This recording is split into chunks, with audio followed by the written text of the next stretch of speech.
Korean fried chicken বা spicy chicken বলে থাকেন অনেকে। তো খুব সহজ অল্প কিছু উপকরণ দিয়ে কীভাবে ঘরে তৈরি করবেন, তো তাই আজ আপনাদের সাথে শেয়ার করব। প্রথমে কিছু চিকেন নিয়ে নিলাম, এরপর গোলমরিচের গুঁড়া, লবণ, স্বাদ মতো রসুন, আদা সব কিছু দিয়ে ভালো করে হাতে মেখে তারপর রেখে দিলাম 30 মিনিটের জন্য, রেস্টে রেখে দিলাম 30 মিনিটের জন্য। তারপর 30 মিনিট পরে ফিরে এসে তো ময়দা দিয়ে দিলাম। আমার কাছে কর্নফ্লাওয়ার ছিল না, তো আমি ময়দা দিলাম। এরপর একটা ডিম দিলাম, কিছু মরিচের গুঁড়ো দিলাম। এখানে কাশ্মীরি মরিচের গুঁড়োটা দিলে কালারটা দেখতে ভালো হয়, বাট আমার কাছে ছিল না। ঘরে যে তরকারি দিই মরিচের গুঁড়ো ছিল, তাই দিলাম। তো ভালোভাবে মেখে এরপর তেলটা গরমে দিলাম। গরম হওয়ার পর এই পর্যায়ে দিয়ে দিলাম। এরপরে এপিট ওপিট ভালোভাবে বেজে নিলাম। প্রথম অবস্থায় একটু হালকা ভাজতে হবে। তো বেজে সবগুলো একে একে তুলে নিলাম।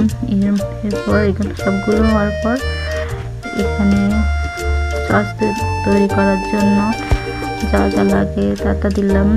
প্রথমে গুঁড়ো মরিচ দিলাম, এরপর হচ্ছে ভিনেগার, এরপর সয়া সস, এগুলো দিয়ে ভালোভাবে এরপর একটু মধু দিলাম। তো সবগুলোকে মিশিয়ে এরপর রেখে দিলাম। এরপর আবার ফিরে আসলাম। সবগুলো চিকেন একসাথে ভাজি করতে হয় না, একবার ভাজি করে উঠানোর পর এরপর আবার এইগুলো দ্বিতীয়বার ভাজতে হয়। তো যখন একেবারে লালচে হয়ে যাবে তখন সবগুলো চিকেন উঠিয়ে নিব। তারপর হচ্ছে একটু রসুন কুচি দিয়ে, একটু তেলের মধ্যে রসুন কুচি দিয়ে ভালোভাবে নেড়ে এরপর হচ্ছে মিশানো সসগুলো দিয়ে দিব। তো যখন একটু এগুলো বলক আসবে তখন চিকেনগুলো দিয়ে ভালোভাবে নেড়ে নেব। তো এর মাঝে আমার হাজব্যান্ড আমার সাথে একটু দুষ্টামি করতেছে, একটু ইয়ার্কি করতেছে।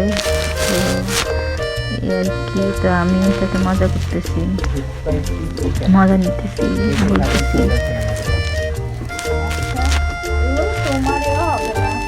তো ভিডিওটা অবশ্য ভালো হয়নি, কারণ সুন্দরভাবে করতে পারিনি।